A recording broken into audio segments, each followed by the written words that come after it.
Good, how are you? Not bad. Starting here, many guys will say it's hard to get into one NHL game. What's the meaning to get to 100?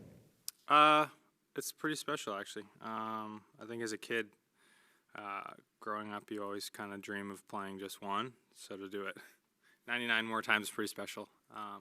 You know, hopefully it's just the start and we can keep growing, but something that I'll definitely cherish for a little bit here.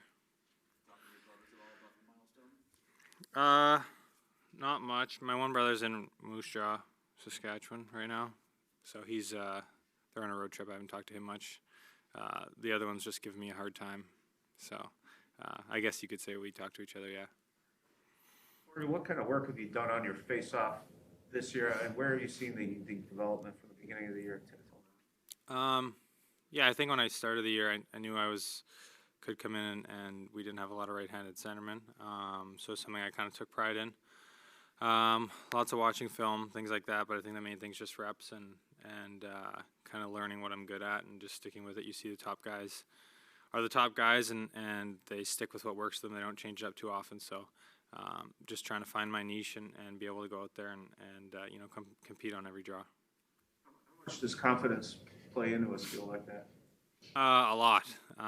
There's games where it's not going your way for sure, and you're trying everything under the sun to just get one and kind of reset yourself. But yeah, it's definitely big. But at the end of the day, it's 50-50 every time you go in there. So trying to give myself every edge possible and just compete, like I said earlier.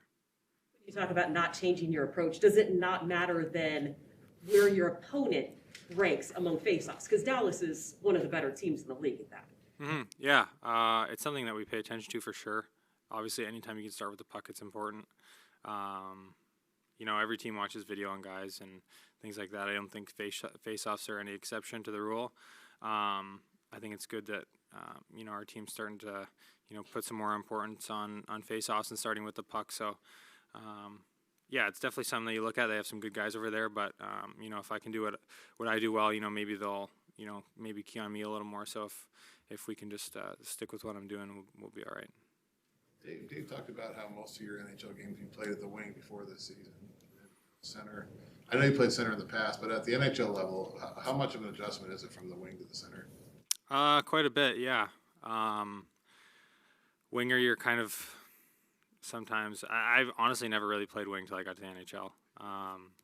So it was definitely a big change, and you see the game from a different angle. You see it from the outside versus the inside, and it's kind of more linear than anything. I've never been pegged as the best skater, so anytime I can kind of keep my speed up is something important. And I think as a centerman, I'm getting better, and as the years gone on, I've progressed pretty well. So yeah, I think I've grown a lot as a 200-foot player for sure, and I like it from the middle. You can see a little more and kind of help out where it needs to be. So just try to be a steady presence out there. Dave mentioned about the face-offs and the goal to become more and more of a complete 200-foot player. Overall, what benchmarks are you setting to reach by the end of 14 games here? Honestly, not a ton. I think it's just going out there and playing. I think I've been playing really good hockey in my mind since Christmas. This is kind of the best hockey. I've gotten a lot better, and I think for me, just face-offs and going out and competing every night. I think face-offs is something you can always control. You can't control which way the puck bounces or what other guys do or who you're playing, but anytime you can kind of put the ball in your court and start with the puck, I think that's something that I can work on for sure. So statistically, not much, I wouldn't say. If it comes, it comes. But, I've been getting chances. My line's been creating. So, you can't ask for much more than that. What's a bigger compliment to you, a guy who's had a great night at the face-off circle or a guy who's won his battles along the wall most of the night? It kind of depends who you are. Obviously, wingers don't take face-offs that often. But anytime, I think they kind of compound on each other. I think if you're winning battles in the face-off circle, you have the confidence that you can kind of go up against anybody and win those battles. So it definitely carries over. I wouldn't say one's more important than the other because wingers are just as important. We can't get out of our zone without wingers. So definitely wouldn't compare the two, but they're both super important. You guys, power play wise, results have been of late. Some things have kind of changed up again today. Skate. What's sort of the messaging from the coaching staff been like to you guys lately on that unit? Probably just puck movement. I think if you watch the good units in the league and you know, the ones that are producing the most, I think they move the puck really well. I think that's something that, you know, as the year's gone on, we've had our moments where we're moving the puck really well.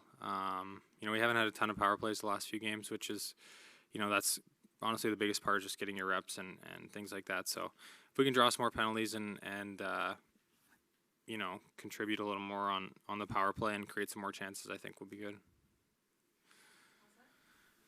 Awesome. Thank you. Thank you. Thanks, Morgan.